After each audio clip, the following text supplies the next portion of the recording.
जी अस्सलाम वालेकुम रहमतुल्लाहि व बरकातहू। नाजरीन, मैं हूँ वरबलस्ट एहसन चिश्ती और आज एक नए दरख्त की पहचान और उसके फ़ायद के साथ हाजिर खिदमत हूँ। नाजरीन, दरख्त के फ़ायद के ऊपर रोशनी डालने से पहले मैं गुजारिश करूँगा कि अगर आप नए हैं मेरे चैनल के ऊपर तो मेरे चैनल को सब्सक्राइब ज़रूर करें और वीडियो को लाइक एंड शेयर ज़रूर किया करें ताकि अवाम जो है ना इन वीडियोस को देख सके और इनसे मुस्तफ़ीद हो सके। ये कुदरत के ख़जाने हैं।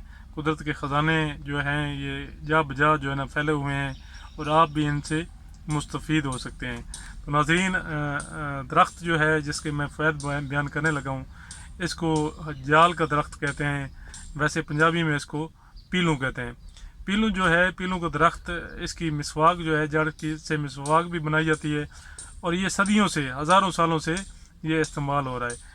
और दांतों के अमराज के लिए इससे बेहतर जो है ना वो कोई दरख्त नहीं है, बल्कि इंग्लिश में इसको कहते भी टूथ ब्रश ट्री हैं।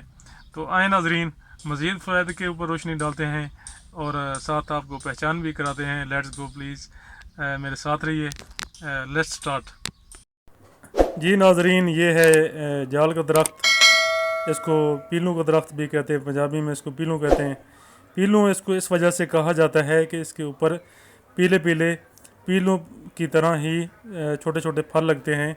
उन फलों की वजह से इसको पीलू बोला जाता है। वो फल जो है वो खाए भी जाते हैं, कुछ लोग उसको तोड़ के खाते भी हैं।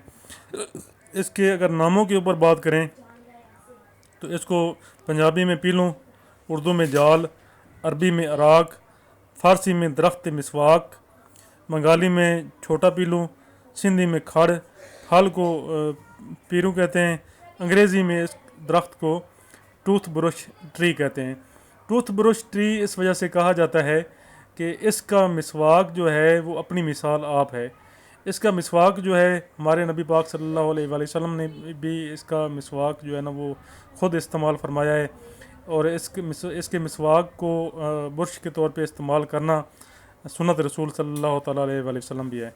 इसके अलावा इसका मिसवाक दांतों की तमाम बीमारियों में अक्सर माना जाता है। ये खसूसी तौर पे मसूड़ों की सूजन, मैदे की ख़राबी में भी ये बेहतरीन जो है ना मिसवाक है।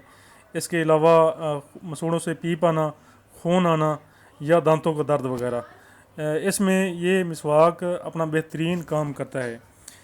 इसके अलावा ये एक मशहूर आम दरख्त है जिसका फल छोटे बेरों की मानंद होता है। रंग जो है इसका, पत्ते सब्ज़ होते हैं, फल जो है वो सुर्ख रंग का होता है।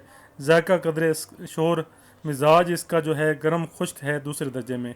मकदार खुराक जो है इसकी 10 माशा तक हम इसको इस्तेमाल कर सकते हैं। जो मकाम पैदाइश है इस दरख्त की, ये सिंध, पंजाब, शुमाल मगरबी सूबा सरहद, KP के, ईरान के खुश्क मकामात में ये पैदा होता है। आम तौर पे ये पंजाब के उन इलाकों में पैदा होता है जैसे कि कब्रिस्तान, वीरान जगहें जहाँ पे आमदोरफ्त ज़्यादा ना हो, ऐसी जगह पे ये खुद रू भी पैदा हो जाता है। इसके जड़ की मिसवाक जो है वो तिजारती सतह पे भी फ़रोख्त होती है और बड़ी ज़बरदस्त मिसवाक है। मैं ख़ुद भी इस्तेमाल करता हूँ और बड़े ज़बरदस्त और अच्छे रिज़ल्ट हैं इसकी मिसवाक के। अगर हम इसके अफ़ाल व इस्तेमाल के ऊपर बात करें तो जाली है, मुहल्लिल आराम है, बलगम छांटता है, मसाम को खोलता है। जाली है, जला बख्शता है, मुहल्लिल आराम है, आराम को तहलील करता है। इसके अलावा बलगम छांटता है, बलगम जो है ना वो ख़त्म करता है। मसामों को खोलता है, मतलब बंद मसामों की वजह से अक्सर ख़ारिश होती है तो उन मसामों को ये खोलता है। रिया गलीज़ को दफ़ा करता है। रिया जो है ये अगर जिस्म में जमा हो तो उसको ये निकालने में अपनी मिसाल आप है। इसके अलावा इसकी जड़ की मिसवाक दांतों को साफ़ करती है और दांतों को मजबूत रखती है।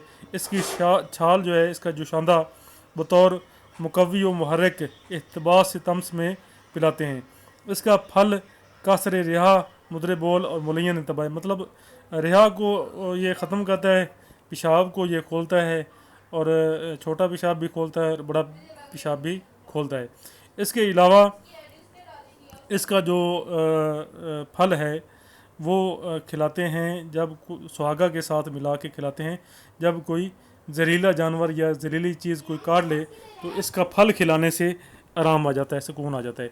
इसके अलावा नाजरीन मैं एक छोटा सा नुस्खा पेश करूँगा इसका खुसूसी दांतों के अमराज के ऊपर बड़ा ज़बरदस्त और वीआईपी नुस्खा है। ज़िंदगी भर इंशाल्लाह ताला दांत जो है ना वो टूटेंगे नहीं, दर्द नहीं होंगे, रेशा पीप नहीं पड़ेगी इंशाल्लाह ताला। आप मिसवाक करें, आप भूल जाएंगे कि पेस्ट भी कोई चीज़ होती है। इसके ताज़ा पत्ते ले लें, ठीक है। ताज़ा पत्तों को आप पीस लें, बिल्कुल सफ़ूफ़ कर लें, उसका फ़ाइन सफ़ूफ़ कर लें, पाउडर कर लें। पाउडर करके उसमें थोड़ा सा नमक और सरसों का तेल इतना कि मिलाएं कि वो लई सी बन जाए, पेस्ट सा बन जाए। वो लई सी या पेस्ट जो है, आप सुबह निहार मुँह जब आप पेस्ट करते हैं, दांतों को साफ़ करते हैं, तो वो दांतों के उंगली के ऊपर लगा के दांतों के ऊपर मलें।